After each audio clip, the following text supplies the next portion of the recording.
Okay, so we should be going to... Why are you looking at me like that? We should be going to Abuja in a bit. To talk about climate change. Yes. So this year's UN Climate Conference takes place in Sharm el-Sheikh, Egypt, against a backdrop of extreme weather events worldwide. It's not only in Nigeria. Also in that backdrop somewhere is an energy crisis propelled by the war in Ukraine and scientific data reiterating that the world is not doing enough to tackle carbon emissions and protect the future of our planet. Well, I did listen about last week or so, complaints about, once again, if we don't look after our planet is going to kill us. And that is not something nice to be saying about our world and our planet. We have a duty to the planet that God has given us, on which we live, but we have a responsibility to keep that planet going so that we can live happily on that planet. So all this is coming a few days after the devastating floods in Nigeria.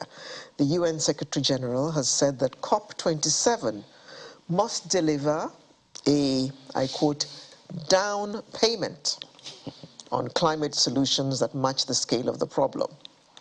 So, will the leaders deliver? In 2015, Nigeria joined the global community in adopting the Paris Agreement, a binding mechanism for all countries in addressing the challenges of climate change. Sadly, some people say that climate change is a hoax, but we are seeing more and more clearly floodings, earthquakes, tornadoes, which were not usual at those particular times of the year, happening. Take our country, Nigeria. Look at the monumental floods that we had in Nigeria last week.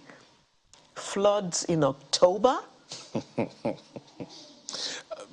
If memory serves me right, when I was growing up, rain stopped sometime in August. Okay, let's push it. September.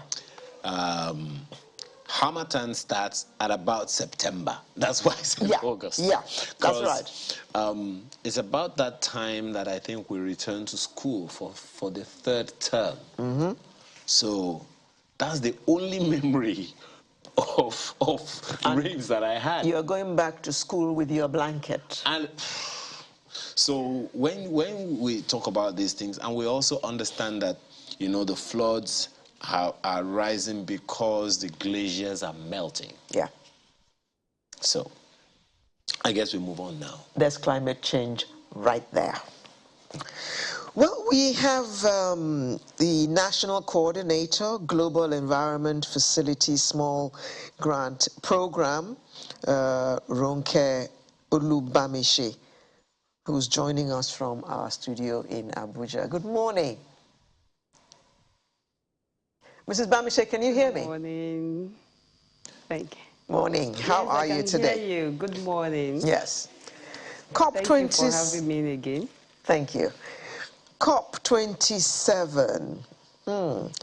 Many Nigerians say that they don't feel that we are part of COP anything. Forget 27.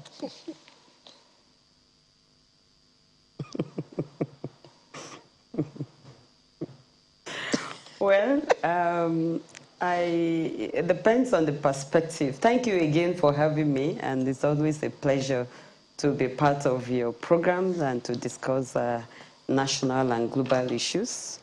Thank you for the good work you're doing. So, well, if some Nigerians or many Nigerians think that climate change does not concern them, well, I just wonder from what perspective the person is speaking. Because just like what you were saying a couple of minutes ago, we don't even need scientists to tell us what is happening again about climate change.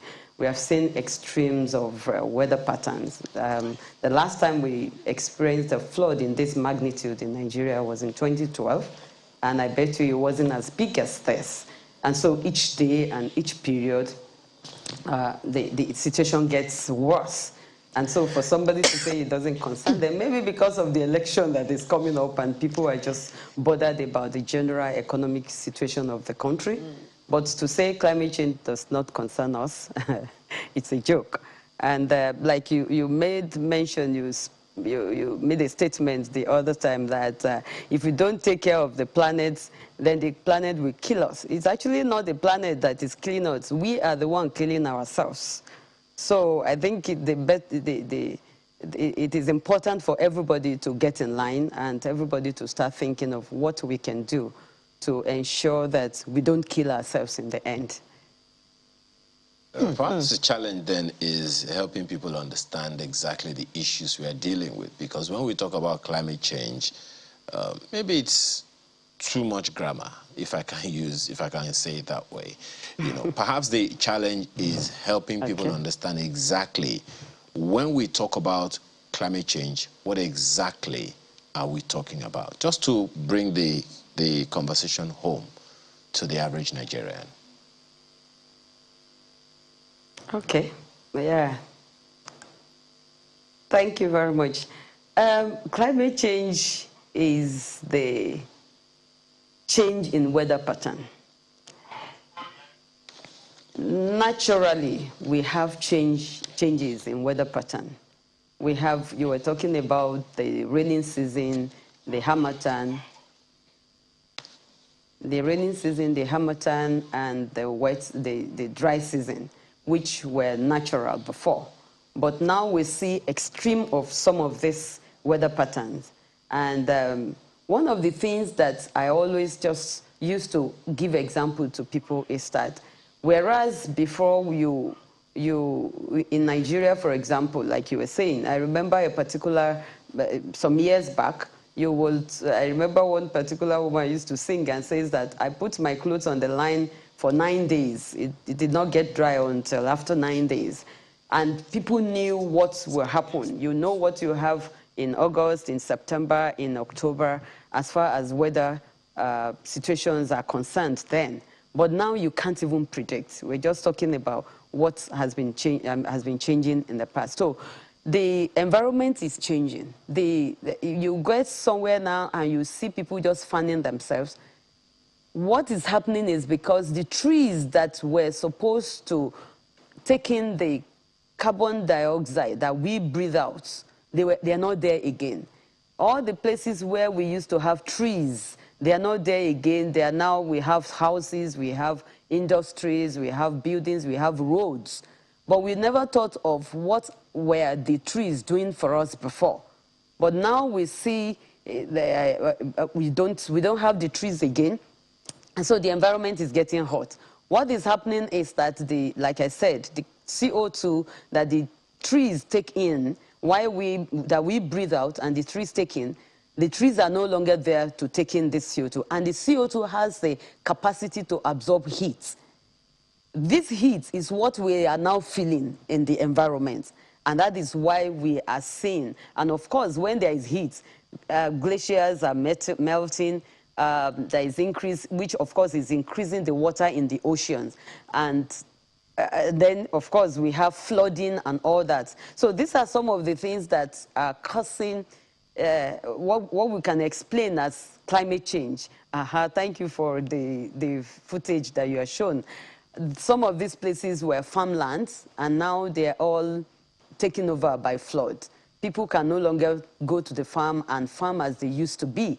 People can no longer even sleep. I remember a particular time they were telling us the temperature in Maiduguri, for example, and people have to pour water on their mattress before they can sleep. So these are some of the things that are our attitude to the environment, the way we consume the natural resources, and we don't give any thought to what will happen. If we cut this tree, what happens thereafter? We don't think about it. I think the idea before was that people think that natural resources are infinite and that they cannot finish. But of course, we have been proved wrong now that they are finishing, and we have to do something about it if we don't want to continue to face the consequences. We've been joined by Mr. Ola Oresoya, who is Commissioner for the Environment of Ogun State. Thank you for joining us, Mr. Oresoya. Can you hear me, Mr. Oresoya? Yes, thank you very much. Great. Can you hear? Great, we can hear you clearly. Now, we signed the Paris, we're part of the Paris Agreement, Mr. Oresoya. How much have we adhered to it? And how far along are we in the agreements made by nations regarding climate change? All right. Well, when it comes to the Paris Agreement, I think we signed on to certain conditions. That's the nationally determined goals that we signed on, which is a 20% reduction. That's an unconditional reduction in the carbon emission that we have and the carbon footage. That means that we need to reduce the quantity of carbon we emit into the air with all our activities. So we will sign on to that. And there's about 47% conditional determined goal that if we have a support, the global support, we're going to reduce our emission by 47% by year 2030. Well, these are grammar anyway, but then these are details. These are to set standard for what we're to do and to set our agenda for us. Now, what are we doing basically in achieving this? The basic things we need to do, we'll look at the areas, the activities that generate the most the carbon emission. Talking about the extractive in our gas flaring in the Niger Delta, we look at the extractive industry, the cement industry. These are main areas where we generate so much of our carbon footage, and that where we are signed on to making sure that gas flaring will stop everything by 2030. There will no more be gas flaring in Nigeria gradually, and the mileage is taken every time. Now, the extractive industry are looking into alternative energy so that they use less of fossil fuel, and that will determine that they will go down. And those two industries mainly will take us quickly to the 20% unconditional targets.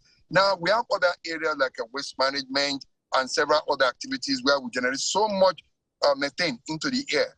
And these are areas we need to look into. So what is Nigeria doing basically is looking into the adaptation measures, whereby there are some activities that we cannot do anything about. We need to adapt. We need to have a new methods, new ways of doing them, and doing them very well. And the Federal Ministry of Environment is working seriously with sub-regional government that are really ready to do this. And we are really working in that direction. It's a slow process, really, but yeah, something is going on with some sub-regional government. I may not talk for all the other sub-regional government, but I think the national government is working with states that are really ready to move in this direction, and there are a lot of intervention in this direction. Mr. Arasa, my question was, how much are we adhering to those agreements? You said 20% reduction in carbon emissions. How many percent have we done now, so we can begin to gauge if we're moving rapidly towards the goal or we're not moving at all? Yes, we are moving. One thing is clear. What you can measure, you can manage. So the first thing is to determine the baselines. What is the quantity we are generating now? Now, most of the industries have done their baselines. All right. So annually, there's a report. When you go for all these conference of parties, which is what's going on in Cairo right now in Egypt, you have to give account of, yes, as of last year, you are at this percentage. This year, you are this percentage. At the most of the private sector, the main manufacturers, yes, it's going on. They've calibrated their own thing. Now, within the government side, the public sector, it's still not really perfect. Most cities don't still have their carbon footage. Only very few cities have their carbon footage. I can talk of Lagos. Lagos has the carbon footage, and annually the reduction in carbon footage in Lagos is going on. Ogun State is already calculating its own baseline, and I'm sure that will be completed by the end of December. We're working with Federal Ministry of Environment, and I think there's one or two other state governments that are really determining their own baseline. And let me tell you the critical areas where this will happen. In your waste management, you must have a waste management efficiency, okay? Then that's the critical area where the public sector must come in. Then you must reduce the rate at which you use generator in public offices. Public offices, you must reduce energy conservation. So how much of less of energy you're able to use in public offices, hospitals, and the rest of it. Then the building that you design, how much of energy efficiency do you have embedded in those buildings? These are critical areas, these are critical measures that you look at cities and you're able to reduce. Annually, you calculate this in your transportation. For example, BRT. The BRT is one of the critical areas to reduce the number of the downfalls you have on the road emitting these gases every day. So once you're able to have a mass transit, the mass transit will reduce your carbon emission footage, and these are critical areas of interventions. Well, it's interesting that you put it that way and telling the private sector to cut down on the energy consumption through generators. Essentially perhaps saying they should stop producing. And that's the way it sounds, because what alternative did they have for now? But let me go to Mr. Olubamiche. We understand that Nigeria just set up a climate council to try to take on some of the issues we have to contend with as far as climate change is concerned in the country. Drilling down that conversation to people where we know that government is doing something. President attends this COP meetings from time to time. But drilling down to the people, for the people to take ownership of it. You saw the clips we shared earlier, and you were happy that those things are our reality. Government is only to govern. It is the people that do the living in the various communities all over the country. So the things that the people have to deal with in terms of how climate change affects them, affects the people directly. How the people act, what they need to do in order not to get the raw end of the climate stick, that's on them. Getting that information to the people seems like a tall order. Mr. Oresson was talking about the subnationals and what they're doing and all of that, but it is the subnationals that have to intervene first when these climate change crises, if I can use the term, hits. How do we begin to conscientize the people about climate change when the whole conversation sounds very elitist to them? Thank you very much again. And let me start from my experience, personal experience of what I do. We work with local communities to address environmental issues, including climate change. And when I get to the communities, what I ask them is that the trees that you have, if they still have trees standing, I would say, are these the number of trees you have like 20 years ago? And they say, no, we have built houses, we have built this, we have done that. So and I ask them, do you think that these trees were doing anything for you when you just didn't think twice and just cut them down? And they're like, well, at least we used to even sit under the trees to shade us from the sun. Then I start to explain to them that the process of your cutting the trees, what I explained before is that the trees are no longer there to absorb the carbon dioxide. And then the second thing is that the heat that you are now having to deal with, because the trees are no longer there, before you could just run under a tree and take a shade from the sun, which is not the case again. So these are the kind of awareness we are creating. I asked them, the animals that you used to see before, do you still see them again? Can you show them to your children now? They said no, that either we have eaten them or they have run away, because their habitats, where the animals live, they have been destroyed, and we have built houses and roads on them.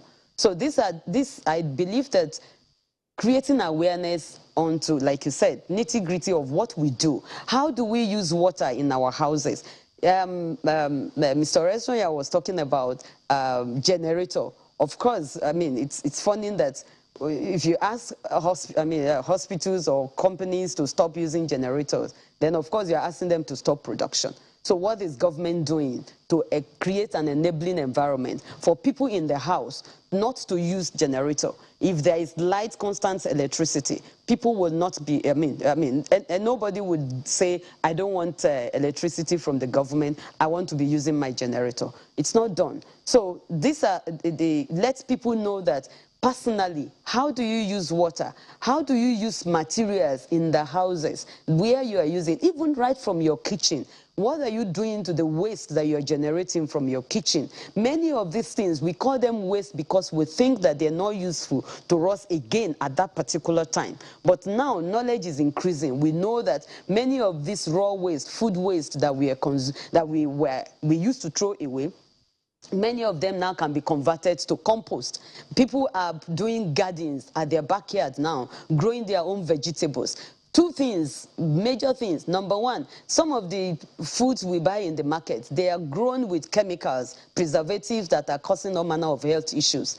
So that is one thing you are preventing when you plant, you have your garden at your backyard. And then again, you have your fresh fruits or vegetables to get for yourselves. And then I can bet you anybody that has affinity with nature, there is something about them that is always different because it is how God has created it. And when we go back to nature, make friends with nature, then of course it creates a kind of an ambience for everybody, for the people who are involved in it. And so you have gardens at your backyard, you have your own vegetables that is not grown with chemicals, and then you have them at your beck and call anytime you need them. These are some of the things that individuals can do.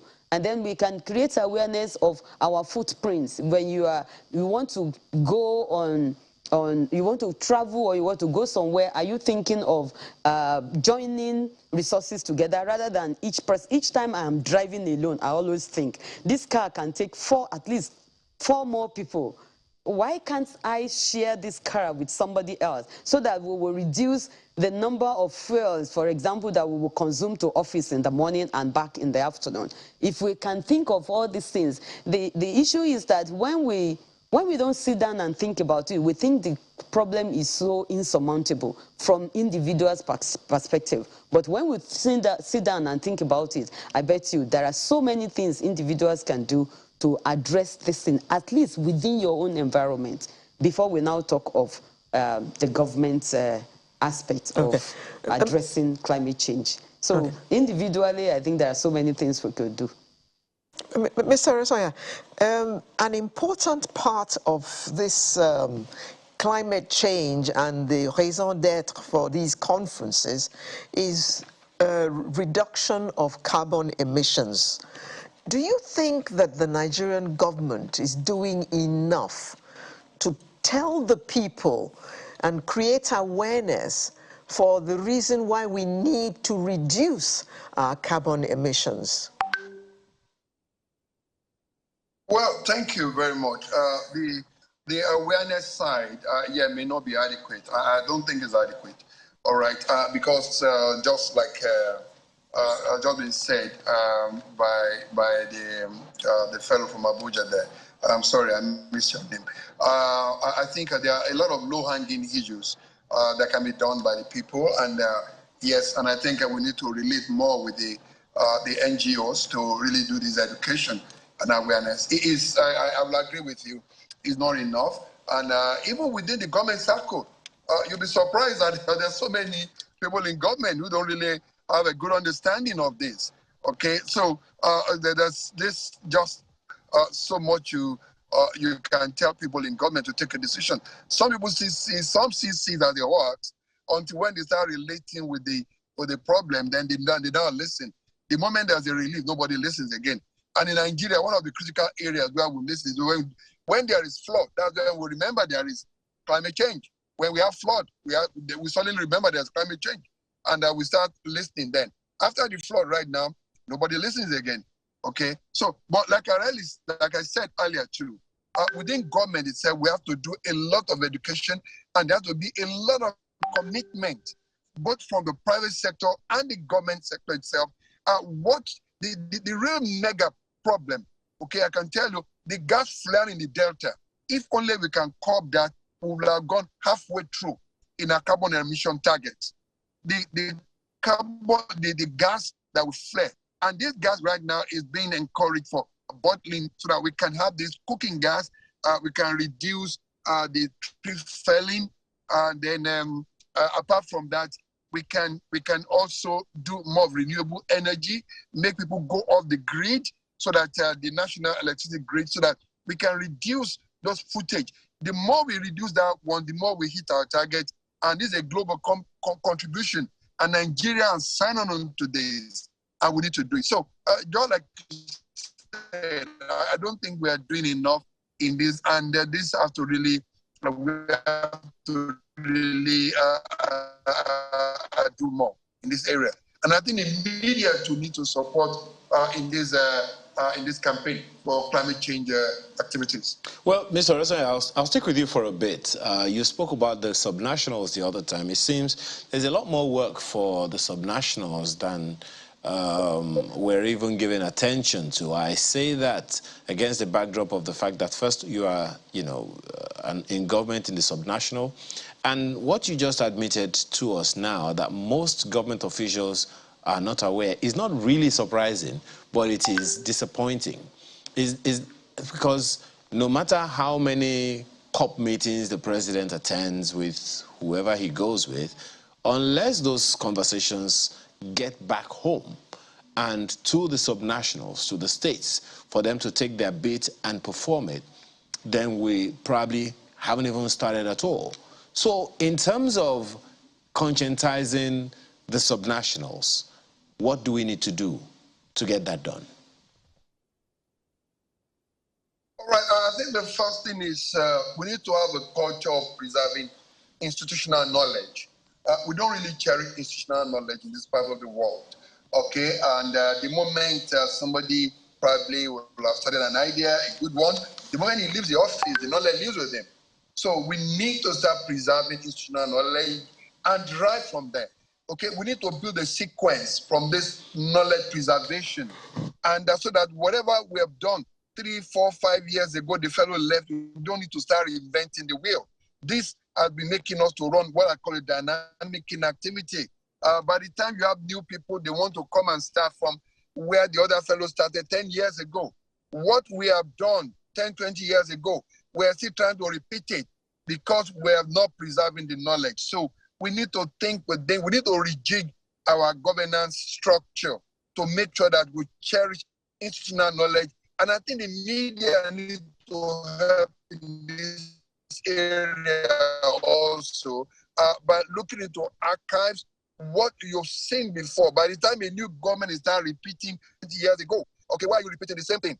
Go back into your archive. We need to preserve knowledge. Now, and I think, yeah, like you said, subnationals. Yes, subnationals are the real responders. We're the real responders at the national level. You galvanize the direction, you create the policies, but subnationals have to be empowered with knowledge to respond, knowledge and infrastructures, okay? So you need to have a capacity at the subnational develop. They need to understand. At many of the subnational, this thing, they don't understand the whole idea of this climate change. We are still paying lip service. So we don't see more than the normal government project, normal government job. It's really, really more than that. We need to own it. We need to be convinced about it, and we need to do a lot of education in this direction. I must really agree with you. Well, okay, so let me ask Mrs. Oluwamiche. So this is where we are now. We have a challenge with communicating to the people, and what are the implications of this this gap, if we can say it that way? What are the implications for us as a people, and what must we do now if we are going to get ahead of it? Because unless the people know what to do, just as you said, and especially at such catalyzing levels as the subnationals, the states, and the regions, the flooding we just had will probably be just a piece of cake compared to the implications of what could happen if we don't get ahead of it. So in terms of what the subnationals need to do and what the people themselves need to do at the local levels, where do we start? In the absence of adequate communication from governments. Okay, I will. Thank you again. Yeah, I'll talk from also what I do. And I think it is important. Mr. Oreso, you mentioned about the non-governmental organizations. I think a couple of them, many of them are doing fantastically well as far as communicating environmental issues to the communities is concerned. And we have worked with a couple of them. We've worked with over 130 NGOs in Nigeria. What we are after is just go and communicate these issues to the communities, because we can't always all wait for the government. And what we have found out also is that when these communities, for example, accept the message that we are sending and we are sharing with them, the results of whatever activities or whatever initiative they have taken can also help the government to make decisions. So it is important for us for the government to identify the roles of NGOs, and enhance the roles of NGOs who are going to these communities to communicate environmental issues, climate change, climate smart agriculture, adaptation, mitigation, and all sorts to the communities. It is important. You even find out that some of these communities, they actually are feeling what is happening. They know what is happening, but how to go about it, to do anything worthwhile about it, is their issue. So when they understand it better, most of the time when we even get to the communities, they are the one that we even profile solution of what they think they should do. We may even be thinking, no, it is this one, and they will say, no, based on their experience, based on what they have seen and what they have handled, they want it this way. And then, of course, we discover that, yes, this is what is happening. So the NGOs need to be enhanced. They need to be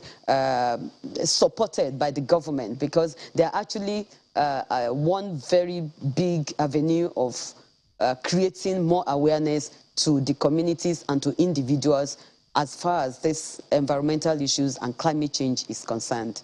Mr. Olubamiche, it seems Nigeria, we have a set of amazing plans.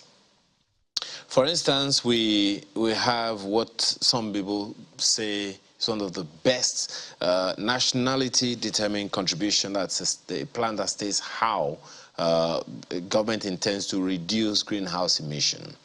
We have that's a nationally determined contribution. We have the energy transition plan, which, of course, the Vice President has marketed all over the world.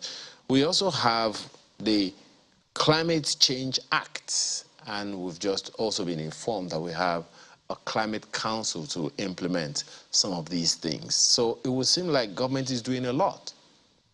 But actioning them, taking them into action, what kind of partnerships need to be in place in order for this to happen? Okay. Yeah, thank you very much. To get these government efforts to the communities or to the individuals, I think, like I mentioned, the NGOs are doing a lot. And then one of the things that has happened and we have discovered is also that when some of these policies are being developed, the people who are supposed to, are the receiving end of these policies, most of the time, they are not carried along. We have meetings in Abuja, we have meetings in the very beautiful places, and these communities who are going to be the one that will actually implement some of these things or know about some of these things so that they can do something about it, they are not invited for these meetings. And then we're doing policies, and either we don't invite them, or even when the policies have been developed, government needs to find a way to divulge this information to the communities and to the sub-regional levels. Just one second, madam. Just 1 second. Okay. It's instructive, the things that you have said, that when these things are being evolved, the NGOs who will be part of the execution agents, so to speak, are not they're not at the table, they're not at the meeting rooms. But the question that I'm asking, perhaps you have begun to answer it partly. What kind of partnerships have to happen? That's the question. In order for these plans, these laws, and all of that to make sense to the people and have effect as intended. But when, as you say, the NGOs, critical NGOs, are not at the table, it will seem like the partnerships are already combusted.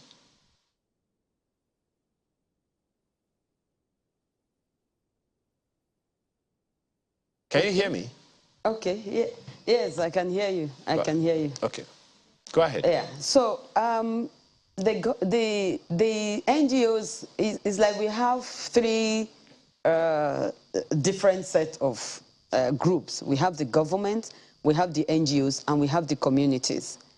If the governments make policies and the NGOs, I want to say that it is not that government is not involving NGOs to some extent, but I think that Nigeria is so big that you can have a national policy and you have just a couple of NGOs at the meeting to put in, making contributions to it. So we have the government has to, number one, create an environment. I remember there was a time that we fought for this at the National Council on Environment, whereby we said that every meeting every of the National Council on Environment, the NGOs must be part of it, not just to come and attend the meeting, but also to be part of the decisions that are being taken. Let them bring their memos, let them bring their issues to the table, and then we'll facilitate the participation of NGOs in these things. And so the policies, the NGOs understand them better because they are part of the policies that are being developed. And then when they go to the community, it is easier for them to be able to communicate what the government is trying to do or the information the government is trying to pass on to them and their responsibility as the case may be. But I tell you, it is also important if the government will look at it, that even the communities, the head of the communities can be part of these meetings. Because when they come, and they understand what government is talking about, it's easy for them to go back to their communities and to be able to share this information with their subjects. And I think this is one of the way that governments, NGOs, and the communities need to come together at the table to be able to work together and understand themselves so that we can have a common purpose on how we will address any particular issue that we're discussing. All right. Mr. Oresonya, I don't know what your take is on what Ms. Olubamishi has said, especially about partnerships that have to happen if the plans of government, the nationally determined contribution, the Energy Transition Plan, the Climate Change Act, Climate Council, and all of that, are to work effectively for the people as intended.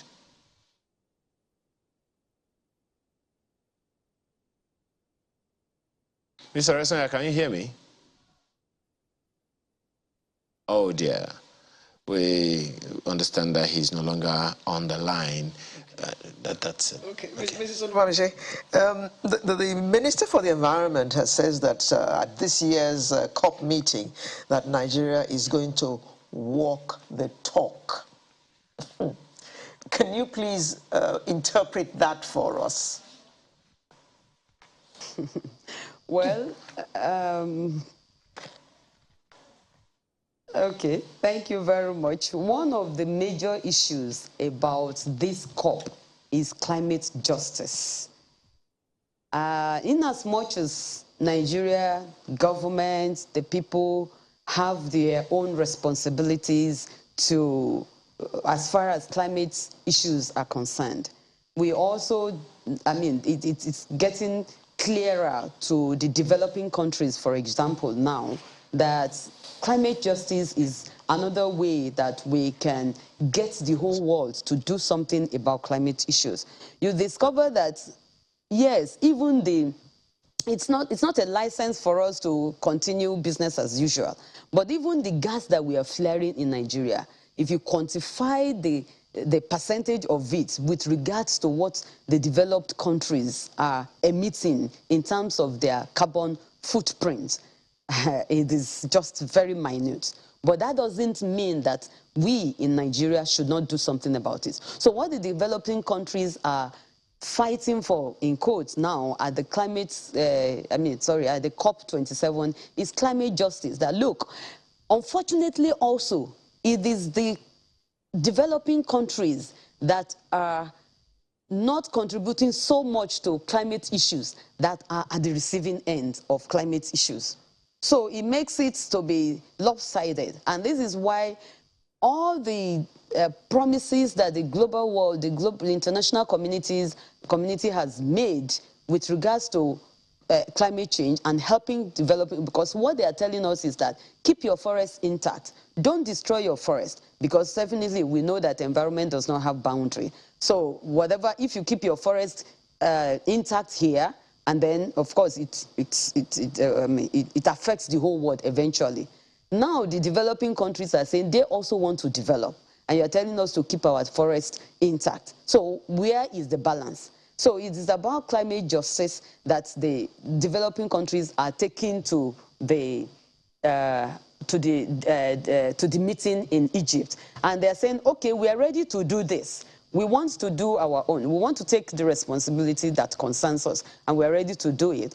Hopefully that the government will continue to make efforts to help and to ensure that Nigeria meets our own targets and our own promises. At the same time, the global community also, are we just coming to the table to discuss, and after all, what happens?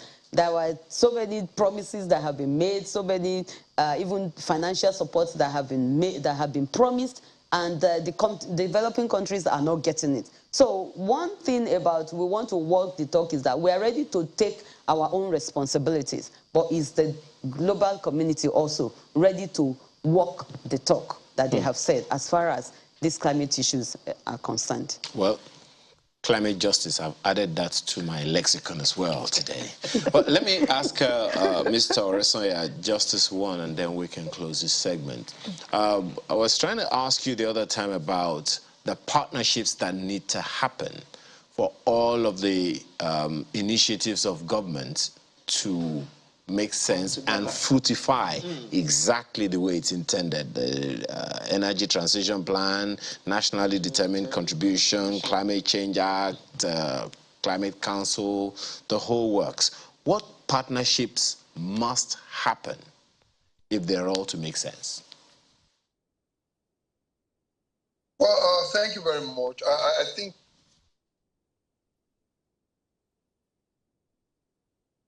Go ahead, we can hear you. Oh dear. Well, I guess it's about time to call it a day then, because... okay. So, okay, can you hear me now? all right. Okay, I'm back. Okay, go ahead. Can I go on? Yes, go ahead. All right. Yes, I'm sorry, the signal has been behaving funny. Yeah. I think what the kind of partnership we require really will stand basically in information dissemination. The NGOs and yes, they're supposed to represent the voice of the people, and there's not just the NGOs alone now. The CDAs and the CDs, the community-based associations and community-based organizations. We need to engage them. There should be more engagement at the CDC, CDA level, and to train them on adaptation programs, adaptations, and talking about reducing the carbon footprint and making sure that they understand what it means. And apart from that, we need to let them see the educational, the economic benefit of doing this thing. If they cannot relate the whole idea of climate change to economic benefit, then there's no incentive to do it. So there must be an incentive that would drive this when you're talking with the CDAs, when you're talking with the people. What do they stand to gain? Why, if I stop using generator at the black pass by neighbor, and I can use the solar panels, the solar lamps, and reduce my cost of energy. We need to be able to reduce this to naira and kobo for them. Then they will relate with it. So there's a skill in information dissemination, and this must come from the NGOs. Most of the NGOs have to be trained in how to relate this. the point of contact with the people is in economic benefit. We must be able to relate it to them. That makes perfect sense, Mr. Oresanya. Thank you very much for joining us this morning. And all we can do now is to wish you good luck when you all set off to Cairo for COP27. Mrs. Ronke Olubamishi, National Coordinator, Global Environment Facility Small Grant Program, as well as Mr. Oresanya, who is Commissioner for the Environment, Ogun State. Thank you very much for coming to talk to us about climate change and COP27. Sunrise will return in just a moment, and we'll be looking at wellness. Stress and wellness.